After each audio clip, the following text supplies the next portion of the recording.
En el nombre del Padre, del Hijo y del Espíritu Santo. Amén.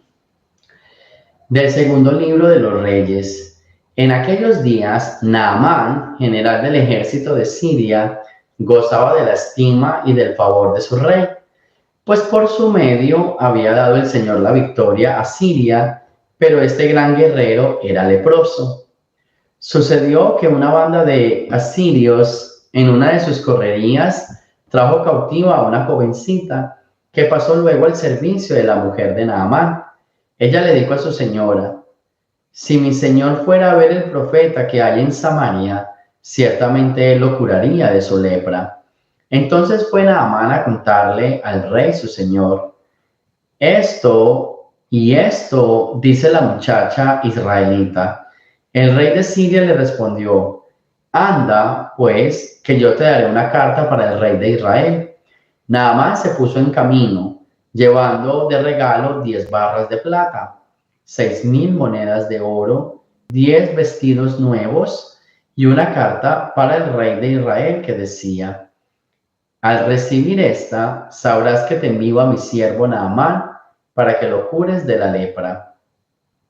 Cuando el rey de Israel leyó la carta, rasgó sus vestiduras exclamando: ¿soy yo acaso Dios capaz de dar vida o muerte para que éste me pida que cure a su hombre de su lepra?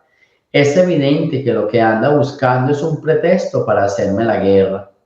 Cuando Eliseo, el hombre de Dios, se enteró de que el rey había rasgado sus vestiduras, le envió este recado: ¿por qué rasgaste tus vestiduras? Envíamelo y sabrá que hay un profeta en Israel. Llegó pues Naamán con sus caballos y su carroza y se detuvo a la puerta de la casa de Eliseo. Este le mandó a decir con un mensajero: ve y báñate 7 veces en el río Jordán y tu carne quedará limpia.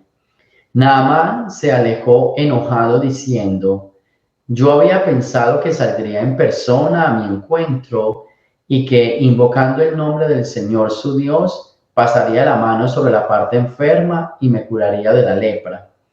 ¿Acaso los ríos de Damasco, como el Habaná y el Farfar, no valen más que todas las aguas de Israel? ¿No podría bañarme en ellos y quedar limpio? Dio media vuelta y ya se marchaba furioso, cuando sus criados se acercaron a él y le dijeron: Padre mío, si el profeta te hubiera mandado una cosa muy difícil, ciertamente la habrías hecho. Si solo te dijo que te bañaras y quedaras sano, ¿cuánto más la podrás hacer? Entonces Naamán bajó, se bañó 7 veces en el Jordán, como le había dicho el hombre de Dios, y su carne quedó limpia como la de un niño. Volvió con su comitiva a donde estaba el hombre de Dios y se le presentó diciendo: ahora sé que no hay más Dios que el de Israel. Palabra de Dios. Bien, aquí tenemos unos detalles bien interesantes. El cariño que siente el rey por Naamán: es un soldado, pero es un soldado que le ha hecho ganar varias batallas, pero que tiene una deficiencia. Y me parece muy bonito porque el rey está pensando en la deficiencia de Naamán, en esa enfermedad. Muchas veces nosotros somos seres humanos que explotamos al otro y no le tenemos en cuenta su necesidad. A mí a veces eso me duele, y quizás como sacerdote también, porque uno como que quiere que la gente le sirva, que venga aquí, o sea, que sean voluntarios, que le ayuden a dar muchísimas cosas, pero no se preocupa por la necesidad de ellos, por qué es lo que está pasando en su corazón, cómo está su vida. Muy pocas veces uno se preocupa, y esto es muy importante. O sea, no explotes a tu trabajador. Si es un buen trabajador, entonces preocúpate por él, preocúpate por saber cómo es su vida y en qué tú le puedes ayudar. Eso es lo que quería el rey: ayudar a Naamán, ayudarlo, y siempre estaba pensando en él.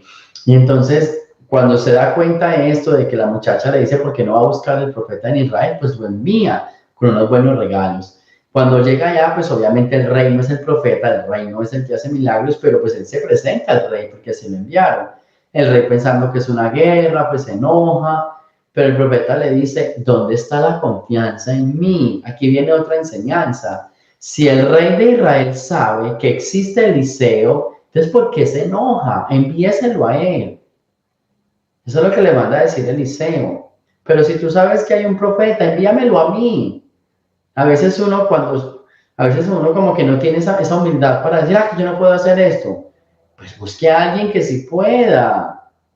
¿Sabes lo que tú conoces? Personas que lo pueden hacer. Cuando tú sientas que no lo puedes hacer, pues habrá alguien que sí lo puede hacer. Busca a ese alguien, busca a esa persona. Ese es el Eliseo. ¿Dónde está la actitud de humildad? Cuando yo no lo puedo hacer, entonces busco a Eliseo que lo haga por mí. Vamos a quedar bien todos. Yo porque lo presenté, porque lo llevé, porque tuve esa humildad. Y el que va a hacer el favor porque hizo ese favor, ese milagro. Entonces, pilas con ese detalle también del rey. Luego gira la lectura y entonces va y él nada más se enoja porque el profeta no salió, no lo recibió, seguramente él esperaba que lo saliera, que lo revisara, que bueno, le mandó un recado y que se bañara 7 veces en el agua. ¿Qué es eso simple? Pero no, se enojó porque quería que lo recibiera, que saliera con toda la comitiva, que le pusiera las manos. Hey, solamente bañate y listo. Pero porque aquí, si yo tengo ríos en mi casa o por mi pueblo también, báñate. Tú no viniste a buscar una ayuda. Eso es, inténtalo. A veces uno se enoja porque uno dice, pero ¿por qué me dijo esto? Pero inténtalo. Inténtalo. Trata de hacer las cosas. Si crees que hay una solución y te parece muy simple, pues mejor. No es mejor que te parezca simple, ¿qué tal que fuera difícil? Mejor que te parezca simple, que eso fue lo que le dijeron los soldados a Naamán, Señor, pero si te hubiera puesto algo más difícil, lo hubieses hecho. Ahí es donde yo digo que a veces las cosas simples se vuelven más complicadas, porque uno quiere lo complicado, uno no quiere lo simple, pero no, o sea, tratemos de no complicarnos la vida, tratemos o sea, lo simple hay que hacerlo, y los simples son los grandes milagros. Como yo siempre a veces digo, uno se enreda tanto para el amor y uno se complica la vida para amar. Vuélvase más simple para el amor, no se complique tanto la vida. Amar y ser feliz es muy fácil, pero uno se la complica.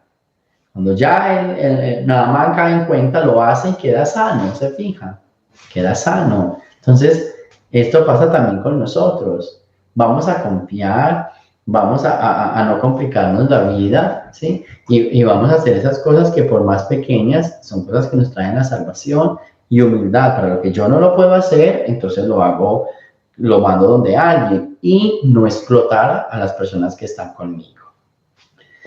Del Santo Evangelio según San Lucas. En aquel tiempo, Jesús llegó a Nazaret, entró a la sinagoga y le dijo al pueblo, yo les aseguro que nadie es profeta en su tierra.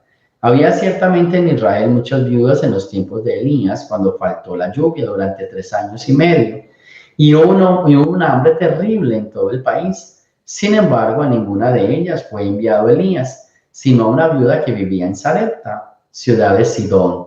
Había muchos leprosos en Israel en tiempos del profeta Eliseo. Sin embargo, ninguno de ellos fue curado, sino Naamán, que era de Siria. Al oír esto, todos los que estaban en la sinagoga se llenaron de ira y levantándose, lo sacaron de la ciudad y lo llevaron hasta una saliente del monte sobre el que estaba construida la ciudad para despeñarlo. Pero él, pasando por el medio de ellos, se alejó de allí. Palabra del Señor. La famosa frase, nadie es profeta en su tierra. ¿Por qué? Porque hay envidiosos que no van a aceptar que uno quizás puede saber un poco más o de que uno puede tener un conocimiento más. La envidia nos mata, definitivamente. Y 2, porque nos conocen. Entonces uno a veces quiere parecerse perfecto y puro cuando no lo es. Yo también digo, muchas veces en este tema de no creernos más, en este tema de la profecía de nuestro pueblo, pasa porque a veces nos creemos perfectos, pasa porque a veces pensamos, ¿sí? Porque a veces pensamos de que entonces yo me las sé todas y la persona me conoce y sabe mis debilidades. Entonces, a este evangelio yo le doy siempre dos significados. El primero es, no somos profetas en nuestra tierra porque siempre hay envidia, siempre hay personas que no tienen envidia, siempre hay personas como que no creen en nosotros, no quieren reconocer los talentos que nosotros tenemos. Y dos, porque a veces nosotros nos creemos mucho y la gente nos conoce, la gente sabe quiénes somos. Entonces, vamos a trabajar esas dos cosas. Pilas con la envidia. Si conoces a alguien que sabe algo mejor que tú, que lo hace mejor que tú, no pasa nada que lo haga, cédale el puesto. Y dos, si tú eres esta persona que sabe un poco más, no te creas mucho. Sé humilde para reconocer tus defectos. Porque por eso es que mucha gente no cree en nosotros. Porque nos creemos mejores que los demás. Y eso no tiene sentido. Así que pidamos al Señor que nos ayude a tener siempre actitud de humildad, a tener siempre actitud de apertura, humildad para llevar donde el otro cuando no lo sé, pensar en el otro, en sus necesidades, no solo en las mías, y también al mismo tiempo reconocer mis faltas para no creerme superior que los demás. Gloria al Padre, al Hijo y al Espíritu Santo, como era en el principio, ahora y siempre, por los siglos de los siglos. Amén. Recuerden que esta noche tenemos la clase de Biblia a las 7 de la noche por aquí por Oxy Espiritual. Y el 2 de abril estaré en San Michael en horas de la mañana en un retiro en la parroquia San Michael de 8:30 a 3 de la tarde. Y después de las 3 estaré en Isnin, en Santa Cecilia, en un retiro también de Cuaresma, para donde nos puedas acompañar. El Señor esté con ustedes. Y la bendición de Dios Todopoderoso, Padre, Hijo y Espíritu Santo, descienda sobre ustedes y me los acompañe siempre. Jesús, María y José.